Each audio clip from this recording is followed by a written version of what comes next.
বন্ধুরা এরপরে আছে accusative or objective case. Accusative or objective case মানে কর্মকারক। কর্ম মানে কি? যে অবজেক্ট সেটাই হচ্ছে কর্ম। তার মানে কি? দুটো পয়েন্ট আছে, নাউন বা প্রোনাউন বাক্যে অবজেক্ট হিসেবে পাই যায়। অবজেক্ট কারা? নাউন হতে। নমস্কার বন্ধুরা, আমি চন্দন মল্লিক তোমাদের প্রত্যেককে জানাই আমাদের ইউটিউব চ্যানেলে স্বাগত। বন্ধুরা কেমন আছো তোমরা সবাই? আশা করছি তোমরা সকলে খুব ভালো আছো, আমিও খুব ভালো আছি। বন্ধুরা আজকে আমি ইংলিশ গ্রামার থেকে খুব সুন্দর এবং মোস্ট ইম্পর্টেন্ট একটি টপিক তোমাদের সাথে আলোচনা করব। টপিকটি তোমরা প্রত্যেকেই বুঝতে পেরে গেছো থাম্বনেল দেখে। টপিকটি কেস মানে বাংলা ব্যাকরণে যাকে বলা হয় কারক, সেটাই আজকে আমি ইংলিশে আলোচনা করব। এটা একটা থিওরি প্লাস প্র্যাকটিক্যাল ক্লাস। এখানে আমি থিওরি বুঝিয়ে দেবো, তারপরে প্র্যাকটিক্যাল শুরু করব। বন্ধুরা অবশ্যই তোমাদেরকে রিকোয়েস্ট আমার, তোমরা শেষ পর্যন্ত মন দিয়ে ভালো করে শুনবে আর দেখবে, তবেই তোমরা কেস মানে কারক জিনিসটা বুঝতে পারবে। ভীষণ সহজ। ইংলিশ গ্রামারে যত রকম গ্রামার আছে তার থেকে আমার মতে মনে হয় সবচেয়ে সহজ হচ্ছে কিন্তু কেস। শুধু বোঝার অপেক্ষা, বুঝতে পারলেই করতে পারবে। সুতরাং আমাকে বিশ্বাস করে, একটু প্রতি নিজের প্রতি ভরসা করে শুরু করো। আর খাতা পেন নিয়ে রেডি হয়ে যাও। যেমন যেমন বলবো, যেমন যেমন প্র্যাকটিস করবো, তোমরাও ঠিক তেমন তেমন ফলো করবে, তাহলেই শিখতে পারবে। বন্ধুরা শেষ পর্যন্ত মন দিয়ে ভালো করে শুনবে আর দেখবে আর প্র্যাকটিস করবে। শেষে যদি বুঝতে পারো তাহলে অবশ্যই একটা লাইক করে জানাবে, কারণ তোমাদের একটি লাইক আমাকে প্রচুর মোটিভেট করে। পারলে সাবস্ক্রাইব করবে, আর সাবস্ক্রাইব করলে অবশ্যই বেল বাটনটা প্রেস করে দেবে, যাতে করে পরের পার্টের নোটিফিকেশন তোমাদের কাছে সহজেই পৌঁছতে পারে। আর মনে করে অবশ্যই নিজের বন্ধু বান্ধবী, নিজের ভাই বোন, নিজের আত্মীয় পরিজনের মধ্যে শেয়ার করে দেবে, যাতে করে প্রত্যেকেই দেখার সুযোগ পায়। শুরু করছি। তো কেস জিনিসটা ভীষণ সহজ জিনিস। প্রথমেই আলোচনা করব কেস জিনিসটা কি, তারপরে সাবজেক্টিভ কেস আলোচনা করব, অবজেক্টিভ কেস আলোচনা করব এবং শেষে পসেসিভ কেস আলোচনা করব। এবং প্রত্যেকটার এক্সাম্পল 10টা করে এক্সাম্পল দেবো, তার মধ্যে 5টা আমি বোঝাবো, 5টা তোমাদের জন্য রেখে দেবো। তোমরা ভালো করে প্র্যাকটিস করবে, কমেন্ট বক্সে কমেন্ট করে জানাবে। তারপরেও যদি কোনো ফল্ট থাকে কমেন্ট বক্সে জানাতেই পারো, ডাইরেক্ট ফোন করে কথা বলবে। দেখো ডেসক্রিপশনটা বার করো, দেখো আমার ফোন নাম্বার দেওয়া আছে, সেখানে তুমি আমার সঙ্গে ডাইরেক্ট ফোন করবে। আমি তোমাদের সঙ্গে কথা বলে নেবো, কোথায় সমস্যা, কি সমস্যা, সব কিছু জানতে চাই। বন্ধুরা শুরু করছি। দেখো কেস মানে কারক। প্রথমে আলোচনা করছি কেসের সংজ্ঞা মানে কারকের সংজ্ঞা জিনিসটা কি, ভালো করে বোঝো। সংজ্ঞাতে সবকিছু লেখা থাকবে। বাক্যে নাউনের বিভিন্ন অবস্থান। বাক্যে তো নাউন থাকবে, নাউন হচ্ছে পার্ট অফ স্পিচের প্রথম অংশ, প্রত্যেকটা পার্ট অফ স্পিচ থাকতে পারে, তেমনি নাউন হচ্ছে প্রথম পড়েছে। বাক্যে নাউনের বিভিন্ন অবস্থান বা এক নাউনের সঙ্গে অন্য নাউন অথবা অন্যান্য শব্দের সম্বন্ধে হচ্ছে কেস। নাউনের সঙ্গে নাউন বা নাউনের সঙ্গে অন্য কোনো যে সমস্ত পার্ট অফ স্পিচ আছে, শব্দ মানে কি পার্ট অফ স্পিচ, সেই সমস্ত শব্দের যে সম্বন্ধ, যে রিলেশন, সেটা বলো, যে রিলেশন সেটা হচ্ছে কেস। ওকে, এইটুকুই জেনে রাখা, আর কিচ্ছু জেনে রাখার দরকার নাই। নাউনের সঙ্গে নাউনের বা নাউনের সঙ্গে অ্যাডজেক্টিভ, নাউনের সঙ্গে প্রোনাউনের যা সমস্ত কিছু শব্দ আছে তাদের মধ্যে যে সম্পর্ক, নাউনের যে সঙ্গে যে সম্পর্ক, সেটা হচ্ছে কেস মানে কারক। ওকে বন্ধুরা, এরপরে চলে আসছি সাবজেক্টিভ কেসে। সাবজেক্টিভ কেসের অন্য একটি নাম আছে নমিনেটিভ কেস মানে কর্তৃকারক। কর্তৃ মানে কি? কর্তা, মানে কর্তা যে, সেটা হচ্ছে সাবজেক্টিভ কেস। ওকে, তার দুটো পয়েন্ট দিয়েছি, দেখে নাও। নাউন বা প্রোনাউন বাক্যে যখন সাবজেক্ট বা কর্তা হিসেবে কাজ করে। সাবজেক্ট মানে কি? নাউন হতে পারে, প্রোনাউন হতে পারে। যখন যেটা সাবজেক্ট সেটা হচ্ছে নমিনেটিভ কেস মানে সাবজেক্টিভ কেস। ভার্ব বা ক্রিয়াকে কে বা কি দিয়ে প্রশ্ন করলে যে উত্তর পাওয়া যায় সেটা হচ্ছে সাবজেক্ট। কি অথবা কে দিয়ে ভার্বকে প্রশ্ন করো যে উত্তর আসবে সেটা হচ্ছে সাবজেক্ট। এক্সাম্পল দিচ্ছে, the girl makes a doll. মেয়েটি একটি পুতুল তৈরি করে। কে তৈরি করে? মেয়েটি। তাহলে দ্য গার্লটা সাবজেক্টিভ কেস। ওকে, এরকম 10টা এক্সাম্পল আছে, 5টা আমি বোঝাচ্ছি, তোমরা 5টা করবে। তো বলা আছে দেখো, find out nominative or subjective case from the following sentences. নিচের সেন্টেন্স থেকে সাবজেক্টিভ অথবা নমিনেটিভ কেস খুঁজে বার করো। First, number 1, Rabindranath wrote Gitanjali. Rabindranath Gitanjali লিখেছেন। তাহলে কে লিখেছে? রবীন্দ্রনাথ লিখেছে, সুতরাং রবীন্দ্রনাথটা হয়ে গেল সাবজেক্টিভ কেস।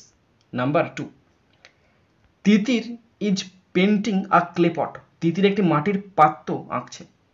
তিতির কে আঁকছে? তিতির আঁকছে, কেটা হয়ে গেল subjective case. Number 3, we won the contest. আমরা প্রতিযোগিতা জিতেছি। কারা জিতেছি, আমরা জিতেছি, তাহলে উই মানে প্রোনাউন এখানে, এটা subjective case. Next number 4, an honest man is always respected. একজন সৎ মানুষ সবসময় সম্মানিত হয়। কে হয়? একজন সৎ মানুষ। সুতরাং অ্যান অনেস্ট ম্যান এইটা হচ্ছে সাবজেক্টিভ কেস। ওকে, এটা কি সাবজেক্টিভ কেস, এটা সাবজেক্ট তো, তাহলে subjective case. Last number 5, where are you going now. আপনি এখন কোথায় যাচ্ছেন, মানে তুমি কোথায় যাচ্ছ, তাহলে সাবজেক্ট কে যাচ্ছে, তুমি যাচ্ছ, তাহলে তুমি মানে কি ইউটা সাবজেক্টিভ, তাহলে সাবজেক্টিভ কেস। এবার হোমওয়ার্ক দিচ্ছি, 5টা হোমওয়ার্ক দেবো তোমাদেরকে, দেখে নাও। প্রথম হোমওয়ার্ক HW লিখে দিলাম। Number 6, is he disturbing you. সে কি আপনাকে বিরক্ত করছে? অবশ্যই কমেন্ট বক্সে কমেন্ট করে জানাবে, নিজেরা প্র্যাকটিস করবে, তাহলেই বুঝতে পারবে। Number 7, planets move round the sun. গ্রহগুলি সূর্যের চারিদিকে ঘোরে। কারা ঘুরছে? গ্রহগুলো। এই যা বলে দিচ্ছি আমি। সুতরাং প্ল্যানেটসটা হলো, এটা বলে দিলাম, প্ল্যানেটসটা হলো সাবজেক্টিভ কেস। ওকে, এটা করার দরকার নেই, বাকিগুলো করবে। Number 8, they were absent from the meeting. তারা সভা থেকে অনুপস্থিত ছিল, এটা তোমাদের হোমওয়ার্ক দিলাম। Number 9, a good girl does not tell a lie. একটি ভালো মেয়ে মিথ্যা কথা বলে না। অবশ্যই করবে, চাপের কিছু নাই। Number 10, my parents celebrated my birthday. আমার বাবা মা আমার জন্মদিন উদযাপন করেছেন। এখানে তোমরা কমেন্ট বক্সে কমেন্ট করে জানাবে এই চারটে মধ্যে কোনটা সাবজেক্টিভ কেস। ওকে বন্ধুরা, এরপরে আছে accusative or objective case. Accusative or objective case মানে কর্মকারক। কর্ম মানে কি? যে অবজেক্ট সেটাই হচ্ছে কর্ম। তার মানে কি? দুটো পয়েন্ট আছে, নাউন বা প্রোনাউন বাক্যে অবজেক্ট হিসেবে পেয়ে যায়। অবজেক্ট কারা? নাউন হতে পারে, প্রোনাউন হতে পারে। ভার্বকে কি বা কাকে দিয়ে প্রশ্ন করলে যে উত্তর হয় সেটা হচ্ছে অবজেক্ট। কি বা কে দিয়ে প্রশ্ন করলে যে উত্তর হয় সেটা সাবজেক্ট। আর কি বা কাকে দিয়ে প্রশ্ন করলে যে উত্তর হয় সেটা হচ্ছে অবজেক্ট। প্রথমে ভুল বললাম, ফ্লো হয়ে গেছে মুখ দিয়ে। ভার্বকে কি বা কাকে দিয়ে প্রশ্ন করলে যে উত্তর হয় সেটা হচ্ছে অবজেক্ট। আর কি বা কে দিয়ে প্রশ্ন করলে যে উত্তর হয় সেটা হচ্ছে subject. Example, the boy reads a Nobel. ছেলেটা একটি নোভেল পড়ছে। কি পড়ছে? নোবেল পড়ছে। এই নোভেলটা অবজেক্টিভ কেস। এখানেও সেম টু সেম 5টা আমি পড়বো, 5টা তোমরা করবে। Underline the accusative or objective cases in the following sentences. নিজের সেন্টেন্স থেকে অবজেক্টিভ কেস খুঁজে বার করো। First, number 1, Shahjahan build Taj Mahal. Shahjahan Taj Mahal নির্মাণ করেছে। কি নির্মাণ করেছে? তাজমহল। তাজমহলটা হলো অবজেক্টিভ কেস, শাহজাহানটা হলো subjective case. Okay. Number 2, our head mistress arranged a meeting. আমাদের প্রধান শিক্ষিকা একটি বৈঠকের ব্যবস্থা করেছেন। কি করেছে? একটি বৈঠকের, তাহলে এ মিটিং এটা হয়ে গেল objective case. Number 3, we should help the old man. আমাদের বৃদ্ধ মানুষদের সাহায্য করা উচিত। কাদের সাহায্য করা উচিত? বৃদ্ধ মানুষদের। তাহলে দ্য ওল্ড ম্যান, বৃদ্ধ মানুষটাকে, তাহলে দ্য ওল্ড ম্যান হয়ে গেল অবজেক্টিভ কেস, উইটা হলো subjective case. Number 4, have you seen the film. তুমি কি ছবিটা দেখেছো? তুমি কি সিনেমাটা দেখেছো? তুমি কি দেখেছো? সিনেমা। তাহলে দ্য ফিল্ম হলো objective case. Number 5 and last, father gifted me a bicycle. বাবা আমাকে একটি সাইকেল উপহার দিয়েছে। বাবা কাকে দিয়েছে? আমাকে দিয়েছে। বাবা কি দিয়েছে? এ বাইসাইকেল দিয়েছে। তাহলে দুটোই হয়ে গেল অবজেক্টিভ কেস। এখানে দুটো অবজেক্ট, একটা মেন, একটা না, একটা যদি বলি আমি ডাইরেক্ট আর একটা ইনডাইরেক্ট হয়ে যাবে। তাহলে এই দুটোই কিন্তু অবজেক্টিভ কেস। সাবজেক্টিভ হচ্ছে ফাদারটা। বাকি তোমাদের এরপর হোমওয়ার্ক দিচ্ছি, ভালো করে দেখে নাও। Number 6, Amitabh is playing the violin. Amitabh বেহালা বাজাচ্ছে বা ভায়োলিন বাজাচ্ছে। অবশ্যই কমেন্ট বক্সে জানাবে কি হবে উত্তর। Number 7, the boys hit my dog. ছেলেরা আমার কুকুরটাকে আঘাত করেছে। অবশ্যই জানাবে কি হবে। Number 8, the boy kick the ball. ছেলেটি বলটিকে কিক করেছে।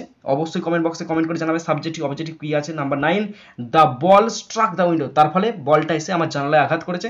এটাও কিন্তু জানাবে কোনটা সাবজেক্টিভ কোনটা অবজেক্টিভ। আর লাস্ট নাম্বার 10, প্লিজ। এটা কিন্তু অবশ্যই ভেরি ভেরি ইম্পর্টেন্ট দিলাম, তোমরা অবশ্যই করবে এটা কিন্তু। হ্যাঁ, please give me the answer. আমাকে দয়া করে উত্তরটা বলো। সাবজেক্টিভ, সরি সাবজেক্টিভ জানাবে। এখানে সাবজেক্টিভ যদি কিছু থাকে জানাবে, অবজেক্টিভও জানাবে। ওকে, এরপর শুরু করছি পসেসিভ। বন্ধুরা, এরপরে আছে পসেসিভ অর জিনেটিভ কেস। পসেসিভ মানে সম্বন্ধ আর জিনেটিভ মানেও সম্বন্ধ, দুটো করে নাম কিন্তু। দুটো পয়েন্ট কি বলা আছে দেখো। নাউন বা প্রোনাউনের সাথে অন্য নাউনের সম্পর্ক বা অধিকার বোঝায়। নাউন বা প্রোনাউনের সাথে অন্য নাউন বা অন্য নাউনের সম্পর্ক বোঝায় বা অধিকার বোঝায়, সেটা হচ্ছে পসেসিভ। পসেসিভ মানে কি? এটা আমার অধিকার। এই অধিকারটা হচ্ছে পসেসিভ, মানে অ্যাপোস্ট্রফি। দেখো পরে পয়েন্ট, কার বা কিসের প্রশ্ন করলে উত্তর পাওয়া যায়। কার বা কিসের প্রশ্ন করলে যে উত্তর হয় সেটা পসেসিভ। আমি এবার বলছি, যখন অ্যাপোস্ট্রফি থাকবে, যেন রামস, স্যামস, যদুস, চন্দনস, এই সমস্ত অ্যাপোস্ট্রফিগুলো হচ্ছে পসেসিভ কেস। এক্সাম্পল দেখো, দিস ইজ রামস হাউস। রামস হর্স, এটা রামের ঘোড়া। কার ঘোড়া? রামের ঘোড়া। তাহলে রামস হাউসটা গেল পসেসিভ কেস। সেম প্রসেস, 5টা আমি, 5টা তোমরা। পিক আউট পসেসিভ আর genitive cases from the following sentences. নিজের সেন্টেন্স থেকে পসেসিভ আর জেনেটিভ কেস উল্লেখ করো। First, number 1, Aruna's father is a professor. অরুণার বাবা একজন অধ্যাপক। কার বাবা? ওনার বাবা, তাহলে ওনার্স ফাদার, এটা হলো possessive case. Number 2, Nipa's family is very conservative, নিপার পরিবার খুবই রক্ষণশীল। কার পরিবার? নিপার পরিবার, নিপাজ ফ্যামিলি, এটা গেল possessive case. Okay, next number 3, we enjoyed the tour to our hertz content, আমরা আমাদের হৃদয়ের সাথে হৃদয়ের বিষয়বস্তু দিয়ে, মানে হার্টস কন্টেন্ট মানে কি? হৃদয়ের একটা তৃপ্তিভাব, অনুভূতিভাব, তৃপ্তিভাব, তাহলে হার্টস কন্টেন্ট হলো possessive case. Number 4, we set out for a days outing, আমরা একদিনের ভ্রমণে বেরোচ্ছি, একদিনের, এ ডেজ আউটিং, এটা হলো possessive case. Last number 5, this is Abhipsa's umbrella, কার আমব্রেলা? অভিপসার আমব্রেলা, তাহলে অভিপসাস আমব্রেলা, এটা হলো possessive case.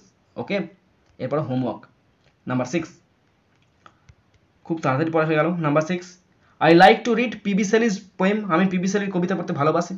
Next number 7, teacher is giving students report card, শিক্ষক ছাত্রদের রিপোর্ট কার্ড দিচ্ছেন।